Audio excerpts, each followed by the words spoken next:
In 1978, temporarily unable to continue work on Noah's Ark, Ron Wyatt took his two sons, Danny and Ronnie, to a site in Egypt he believed might be where the Red Sea crossing took place.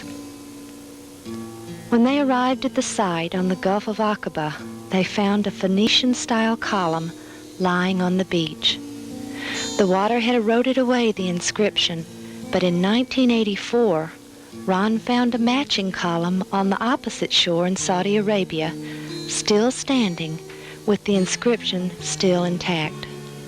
He was later able to translate the words Pharaoh, Mizraim, Death, Edom, Yahweh, and Solomon from this second column, and from this he believes these columns were erected by King Solomon and dedicated to Yahweh for the great miracle of the crossing of the sea on dry land. Israel was occupying the Sinai Peninsula at this time in 1978 and moved this first column from the beach and set it in concrete across the road, as you can see here.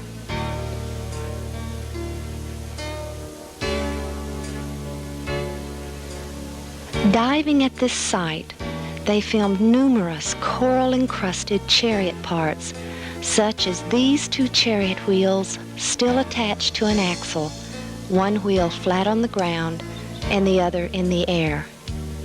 This is a six-spoked wheel. They found a vast amount of artifacts which loudly attest to the miracle which occurred here. Horse and human skeletal remains are still preserved by the coral, as are chariot cabs without wheels, wheels without cabs, some wheels on axles, and some not. He retrieved a chariot wheel hub, which he presented to Nassif Mohammed Hassan, who was the director of antiquities in Cairo, Egypt. But the most astounding find was this gold-veneered four-spoke chariot wheel, which he was able to video in March of 1988, but he was unable to retrieve it as the wood had disintegrated, leaving only a thin gold shell. There were many factors which led Ron to this site, but three were most compelling. First, in order for the Israelites to have left Egypt proper, they would have had to have begun their journey to the Red Sea on the eastern side of the Gulf of Suez. This left only the Gulf of Aqaba. Second, there is only one place along the shoreline of the Gulf of Aqaba which could hold the perhaps 3 million people. This area is so large it can be seen from this satellite photo. And finally, when Ron studied the bathymetric maps of the British Admiralty in London, he saw a perfect underwater pathway led across the Gulf at this point.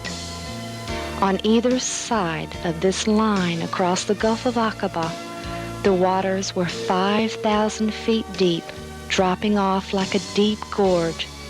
But here, at this precise spot, was an area leading across which gently sloped at a 6-degree angle to a depth of only 900 to 1,000 feet in the center. As Ron and the boys journeyed across the Sinai to this site, they noticed large boulders pushed over to the sides of the wadis or canyons, allowing caravans and travelers to pass through. But as they dove into the Gulf, about 1.5 miles out and 200 feet deep, they were thrilled to see this same stone-cleared pathway continued and was still evident in the crystal-clear waters.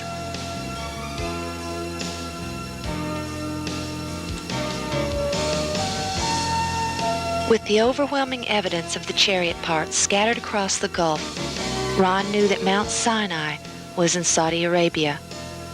Studying maps, he saw that Jabal el-Lawz fit the biblical description of this holy mountain. Unable to get a visa to enter Saudi Arabia, Ron and his two sons finally decided to enter without one. He had learned that the normal procedure if someone were caught without a visa there was to escort the visitor to the border and see that they did not re-enter. They found Mount Sinai with the altar and much more still intact in this uninhabited area, but as they were leaving, they were abruptly arrested and imprisoned for 78 days, accused of being Israeli spies. When they were finally released, they were told that a man had contacted the Saudi embassy and reported the Wyatts to be Israeli spies pretending to be archaeologists. This man had been a trusted friend who had worked with Ron on Noah's Ark. Ronald Wyatt and his sons are with us in the studios of our Nashville affiliate WTVF to tell us all about it. Gentlemen, good morning. Morning. Mr. Wyatt, you there in the middle, Yes. your sons on either side. Why did you, I didn't know that Mount Sinai was in Saudi Arabian territory. Why did you think it was? We found some chariot parts that looked like the chariots found in King Tut's tomb in the Gulf of Aqaba, west of this Jebel El Lawz. We found these at depths from 60 feet out to 200 feet and over a stretch of about 1.5 miles. And we believe that that was the crossing site. And so in the biblical narrative, they arrived at Mount Sinai after crossing the Red Sea. The language in the Bible indicates that they stayed in a mountain, enclosed in a mountain. So an aerial map showed that this Jebel El Lawz had a large valley enclosed in the rim of an ancient volcano. There's about 5,000 acres in there. We felt this was the place.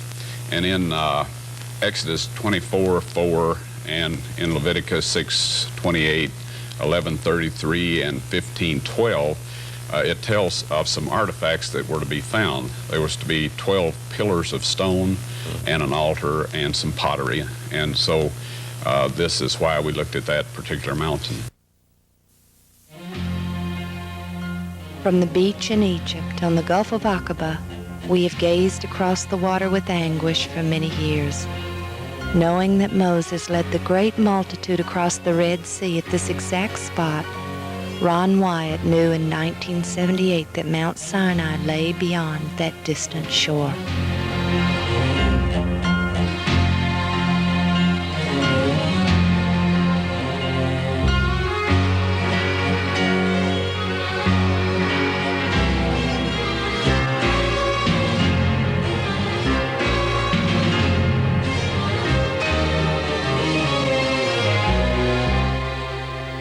Mount Sinai, where the law was written by God's own finger. Finally, we can see this majestic mountain where God's own presence once rested. Jebel El Lawz in northwest Saudi Arabia. In Galatians 4:25, the Apostle Paul tells us, "For this Agar is Mount Sinai in Arabia." Exodus 19:18, "And Mount Sinai was altogether on a smoke, because the Lord descended upon it in fire." Could this blackened peak be the result of the consuming fire of God's own presence resting upon it?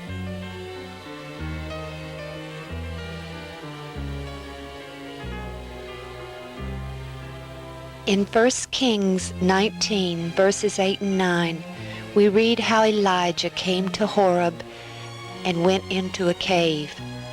Here we see a very large cave just below the solitary tree which is between two massive granite boulders.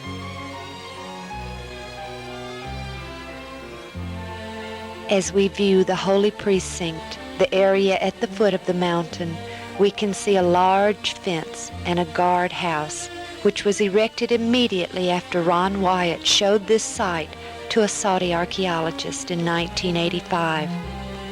This fence follows along the line of 18-foot diameter boundary markers which Moses was directed to erect by God.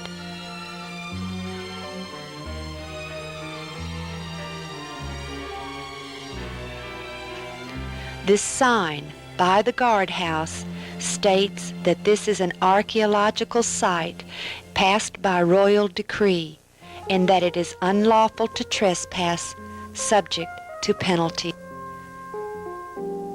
And as we pan to the left, here we can see where the fence ends on the other side. And now, as we pan away from the holy precinct, we look out into the area of the camp of the Israelites.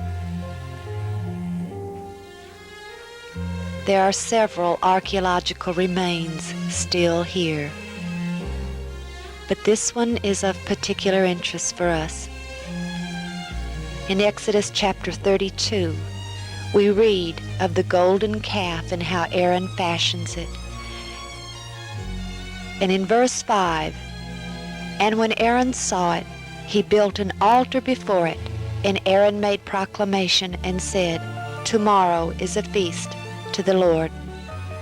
There is little doubt that these are the remains of that very altar which Aaron built to the golden calf.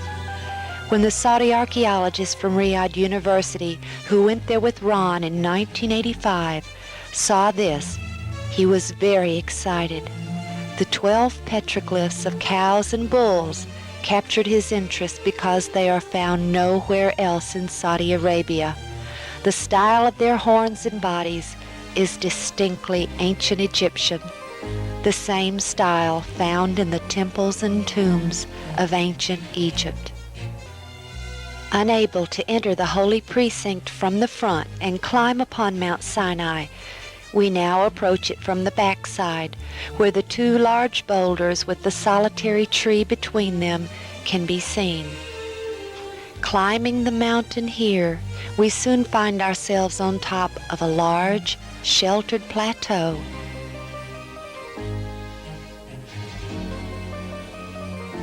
Here we have a better view of the blackened peak. Panning the area, we find it to easily be large enough to accommodate the 70 elders who accompanied Moses up into the mountain at one point in time. The peak to the left is where the solitary tree is, but it cannot be seen because of our angle.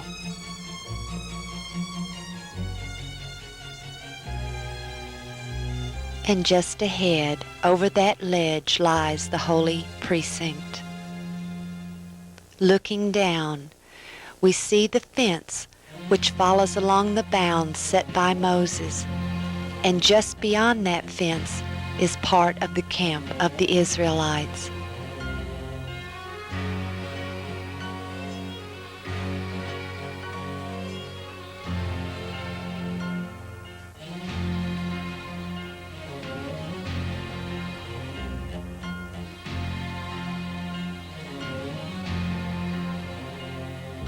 Zooming in closer to the holy precinct, we can see the remains of an ancient foundation.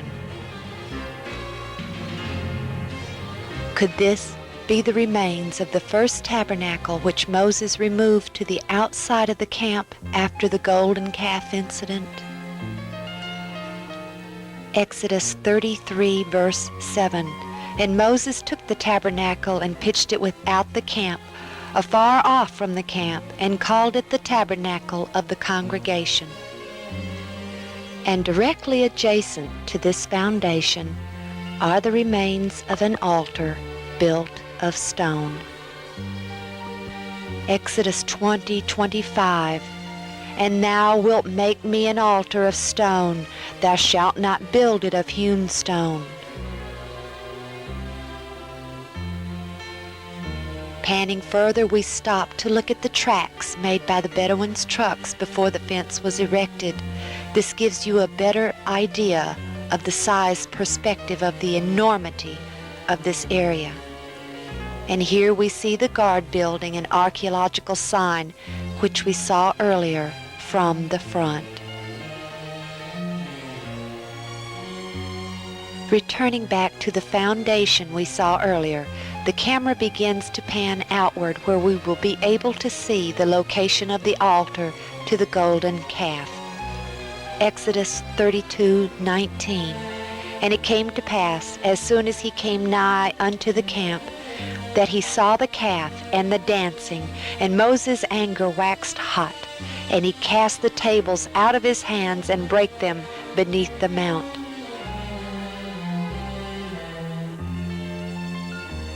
Still visible today also is the stream bed which descended from the mountain to give the people abundant water for themselves and their flocks and herds. Preparing to leave, we can look down upon the backside of the mountain, and again we see the vast plain area.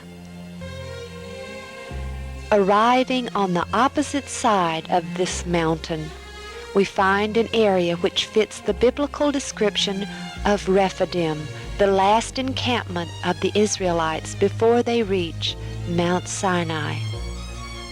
Exodus 17:6.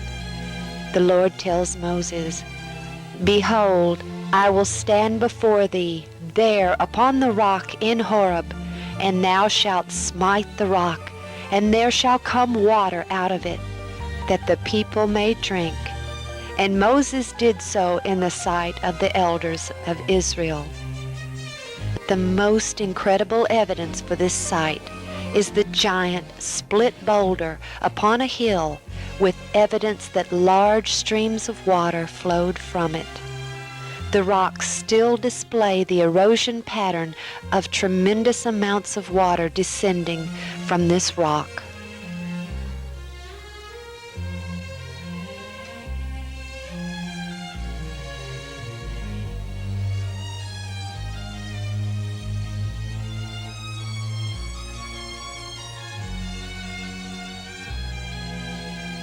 And as we travel through the split in the boulder, we soon can see the channels cut in the rock from the water flow on the other side.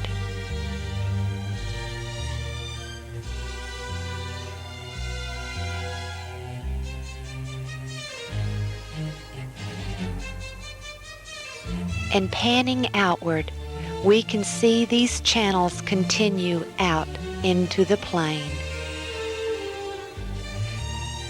After the battle, when Israel had defeated the Amalekites, the Bible tells us that Moses did something. As we go to Exodus 17, verse 15, and Moses built an altar and called the name of it Jehovah Nissi. Here are the remains of a very ancient altar, part of it fallen, perhaps from an earthquake or Bedouins looking for treasure inside. But enough is still intact to show it was indeed an altar, as it is not hollow inside, but solid all the way through.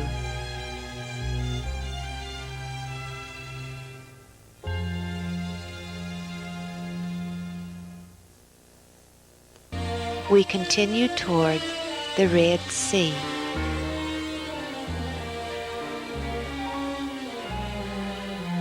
And just up ahead, we can barely see the Gulf of Aqaba.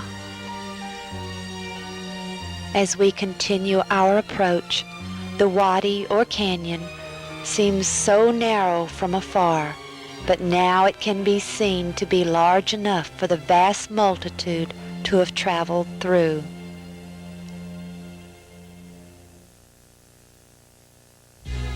And across the sea, we can see the large beach area on the Egyptian side.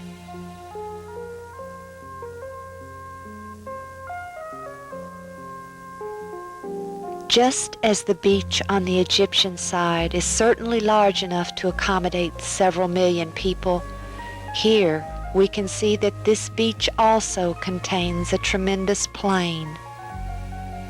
In Exodus 14, verse 30, we read, Thus the Lord saved Israel that day out of the hand of the Egyptians, and Israel saw the Egyptians dead upon the sea shore.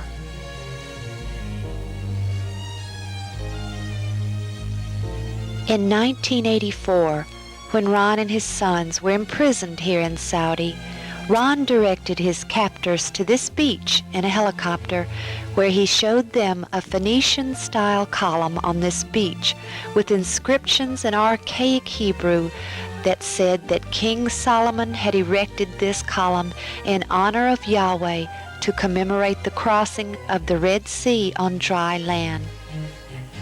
Today, all that remains there is this marker noting the location of that column, and while we do not know where they have taken it, we feel sure it is protected and will be located soon. As we look out into the sea, we can see the end of the tongue of the underwater land bridge, and that it leads across to this very beach just beyond where the column once rested.